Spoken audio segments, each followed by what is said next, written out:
La réalité en 40 versets d'après Sri Bhagavan Ramana Maharshi. Le fait d'être constitue une réalité centrale et indéniable. Sinon, d'où s'élèveraient nos pensées sur la notion d'être? De plus, cette réalité est tellement fondamentale qu'elle ne dépend aucunement de concepts mentaux qui l'expliqueraient ou d'une entité personnelle qui la contemplerait. C'est véritablement le cœur du cœur de toute chose et de tout être. Il n'a jamais cessé d'exister à l'intérieur de nous-mêmes et finalement, la seule façon de l'aborder, c'est de se fondre en lui, car il inclut tout et rien ni personne ne saurait lui être extérieur. Prenons refuge au pied de ce Seigneur suprême de l'existence, qui subjugue toute peur de la mort en la réduisant à une simple pensée illusoire. Libérons-nous de ces ajouts artificiels et limitatifs que sont le sens du « je » et du « mien ». Participons ainsi à la béatitude éternelle et universelle du simple fait d'être.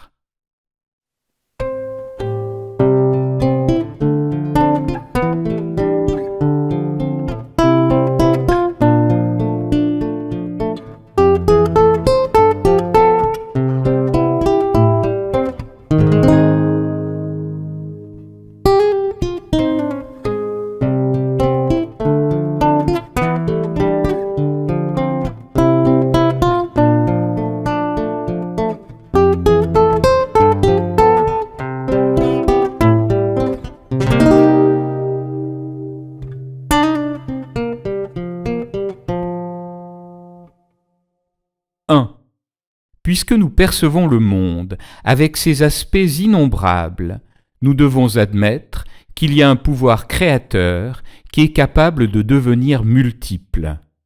Lors de la projection d'un film, l'image représentant les noms et les formes, celui qui la regarde, le tissu duquel est fait l'écran et la lumière qui l'illumine ne sont que les multiples aspects d'une expérience unique et fondamentale. 2. Tout système de pensée personnalisé postule trois principes: l'individu, Dieu et le monde. C'est ainsi que l'un apparaît en tant que trois, et aussi longtemps que le sens de l'ego demeure, on est tenté de dire que les trois sont réellement trois. La meilleure chose à faire pour se libérer de cette illusion est de renoncer au sens de l'ego et de demeurer ainsi dans l'unité de son être véritable. 3. Le monde est réel. Non, c'est une illusion. La réalité du monde est perceptible par les sens. Non, elle ne l'est pas. Quel est l'intérêt de telles controverses? L'état véritablement agréable est celui dans lequel, ignorant le monde, on se connaît soi-même après avoir abandonné à la fois l'unité et la dualité grâce à la perte du sens de l'ego. 4. Si quelqu'un a une forme, le monde et Dieu auront aussi des formes. Si quelqu'un n'a pas de forme, qui ou quoi pourrait percevoir les formes du monde et de Dieu, et comment? Est-ce que quelque chose peut être vu sans un œil pour le contempler? Le véritable œil est le soi, qui est l'œil de l'infini. 5. Le corps est de la forme extérieure des 5 enveloppes. Peut-il y avoir un monde sans la présence d'un corps? Est-ce que quelqu'un a déjà vu le monde sans posséder un corps? 6. Le monde est forcément et uniquement de la forme des 5 sortes de sens. Comme c'est le mental qui synthétise le monde par l'intermédiaire de ces 5 organes de perception, peut-il y avoir un monde indépendamment du mental? Qu'as-tu à répondre à cela? 7. Bien que le monde et sa prise de conscience s'élèvent et disparaissent simultanément, le monde n'est perçu qu'à l'état de veille. ce en quoi le monde et sa prise de conscience s'élèvent et disparaissent, est la plénitude de la conscience qui brille sans début ni fin. 8. Sous quelque forme que l'on rende un culte à celui qui n'a ni nom ni forme, c'est seulement un moyen de le percevoir. Connaître la vérité de soi-même comme étant la réalité, s'y immerger et devenir un avec elle est la seule vraie perception. Comprends cela. 9. Les chiffres 2 et 3 ont pour référence le chiffre 1. Si quelqu'un scrute son mental à la recherche de cet 1, ils disparaissent. Sache que ceux qui ont vu cela ont vu la réalité. Sache qu'ils n'ont plus de doute. 10. Il n'y a pas de connaissance sans ignorance, ni d'ignorance sans connaissance. Qui possède cette connaissance et cette ignorance? Seule cette sagesse qui connaît le soi, la base des deux, est réelle connaissance. 11. En définitive, n'est-ce pas de l'ignorance que de tout connaître sans connaître le soi, qui est la source de toute sagesse? Quand le soi, qui est la base de la connaissance et des objets de connaissance relative, est expérimenté, l'ignorance et la connaissance cessent d'exister. 12. Ce qui n'est ni connaissance ni ignorance est réelle sagesse. La connaissance des objets ne peut être réelle connaissance. Seul le soi qui brille, sans qu'il n'y ait rien d'autre à connaître ou à être connu, est sagesse.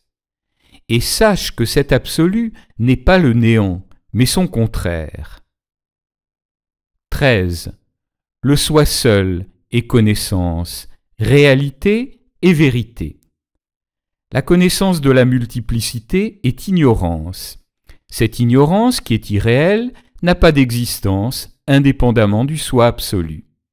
Divers ornements peuvent être façonnés en diverses formes décoratives qu'ils évoquent en apparence pour l'œil, mais leur existence réelle est conditionnée par la substance unique, l'or, dont ils sont tous faits. 14. Si on admet que la première personne existe, les deuxième et troisième personnes vont aussi se mettre à exister. Si la réalité de la première personne est recherchée et que son existence se révèle illusoire, les deuxième et troisième personnes ne pourront subsister. Ces distinctions trompeuses entre les personnes disparaîtront et tout brillera comme l'un qui est notre vraie nature. 15. Le passé et le futur ont pour référence le présent. Ils ont eu lieu ou auront lieu en leur temps. En fait, seul le présent existe véritablement. Ne pas reconnaître cette vérité, c'est comme essayer de compter sans le nombre 1. 16. Quand nous les observons attentivement, que sont le temps et l'espace indépendamment de nous? Si nous nous identifions au corps, nous sommes apparemment pris dans le temps et l'espace, mais le sommes-nous vraiment? En fait, nous sommes le même ici, là, maintenant et à tout moment. Nous existons au-delà du temps et de l'espace, nous qui existons véritablement et totalement, quand nous nous identifions à la conscience absolue. 17. Pour ceux qui n'ont pas réalisé le soi, aussi bien que pour ceux qui l'ont réalisé, le corps est le jeu. Pour ceux qui n'ont pas réalisé le soi, le jeu est limité au corps, tandis que pour ceux qui ont réalisé le soi de leur vivant, le jeu brille sans limite. Telle est la différence entre eux. 18. Le monde est réel pour ceux qui ont réalisé le soi comme pour ceux qui ne l'ont pas réalisé. Pour ceux qui ne l'ont pas réalisé, le monde est simplement le monde, tandis que pour ceux qui l'ont réalisé, la vérité sans forme brille comme le substrat du monde. Telle est la différence entre eux. 19. La controverse qui oppose destinée et libre arbitre n'intéresse que ceux qui ne connaissent pas la source des deux. Ceux qui ont réalisé le soi, le support des deux, en sont libérés. Pourquoi spéculerait-il encore sur ces deux notions dépassées? 20. Voir Dieu sans voir le soi n'est qu'une image mentale. Seul celui qui s'est vu lui-même a vu Dieu, puisqu'il a perdu son individualité et que rien ne peut logiquement exister en dehors de sa vision, qu'il appelle Dieu ou le soi. 21. Si la question est posée, quelle est la signification des textes anciens qui disent que se voir soi-même, c'est voir Dieu? La réponse est la double contre-question. Comment, n'étant qu'un, peut-on se voir soi-même? Et si on ne peut pas se voir soi-même, comment peut-on voir Dieu? La réponse est seulement en étant absorbé par lui. 22. Comment est-il possible pour le mental de connaître le Seigneur qui lui fournit sa propre lumière, si ce n'est en se tournant vers l'intérieur, là où il semble résider, afin de le contempler et finalement en se fondant en lui, car l'observateur et la chose observée ne sont qu'un. 23. Ce corps ne dit pas « je ». Personne ne dit « je n'existais pas durant le sommeil ». Une fois que le « je » s'élève, tout s'élève. Par la quête « où suis-je » cherche, avec un mental affûté, d'où ce « je » s'élève. 24. Le corps inerte ne dit pas « je ». La conscience d'être ne s'élève ni ne disparaît. Entre les deux, dans les limites du corps, quelque chose émerge en tant que « je ». C'est ce qui est décrit comme le nœud, grand I, entre la conscience et l'inerte, et qui est aussi nommé servitude, être individuel, corps subtil, ego, samsara et mental. Sache ceci. 25. S'attachant à une forme, ce fantôme qu'est l'ego apparaît, se nourrit, grossit et persiste, semblant vouloir imposer sa présence. Dès qu'il quitte une forme, il s'attache à une autre, mais si on le recherche, il disparaît.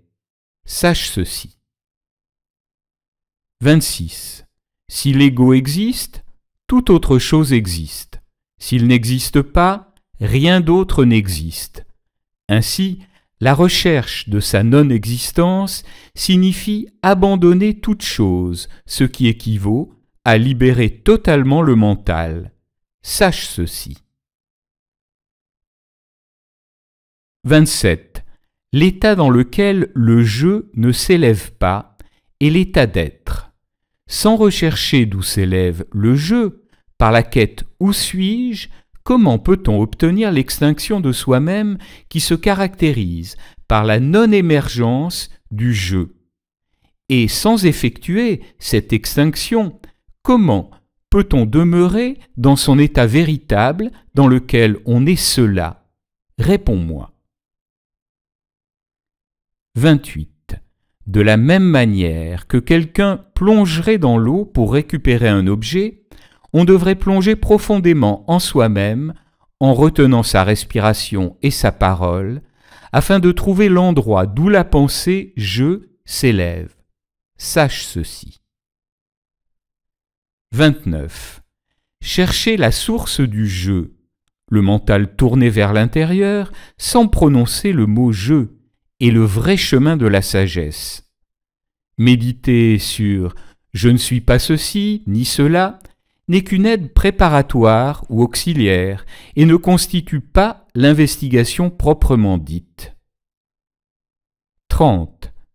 Quand le mental tourné vers l'intérieur demande « qui suis-je » et atteint le cœur, le petit je, l'ego, tombe abattu et le soi unique resplendit de façon évidente en tant que suprême je.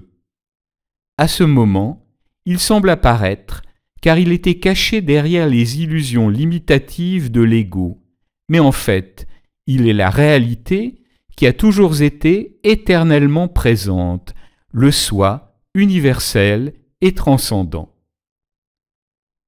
31. Pour celui qui a détruit et dépassé les limites de l'ego, s'ouvrant ainsi à sa nature de béatitude absolue, que reste-t-il à accomplir? Il ne voit rien comme étant autre que lui-même. Qui ou quoi pourrait alors dominer ou même seulement comprendre son état? 32. Bien que les Écritures proclament « tuer cela », c'est un signe de faiblesse que de méditer « je ne suis pas ceci, mais cela », au lieu de rechercher ce que l'on est et de le demeurer tout simplement, car on est toujours cela. 33. Il est absurde de dire aussi bien « je n'ai pas réalisé le soi » que « j'ai réalisé le soi ». Pourquoi? Y aurait-il deux soi dont l'un serait l'objet de l'autre? L'expérience que chacun peut partager est que le soi est un. 34. À cause de l'illusion née de l'ignorance, les hommes controversent. Cela est-il ou n'est-il pas? Cela a-t-il une forme ou n'en a-t-il pas? Il est tellement plus profitable de réaliser ce qui de tout temps est la nature de chacun et qui brille dans le cœur, en demeurant tout simplement en tant que cela. 35. Réaliser le soi, qui est toujours présent et demeuré en tant que cela, est le véritable accomplissement.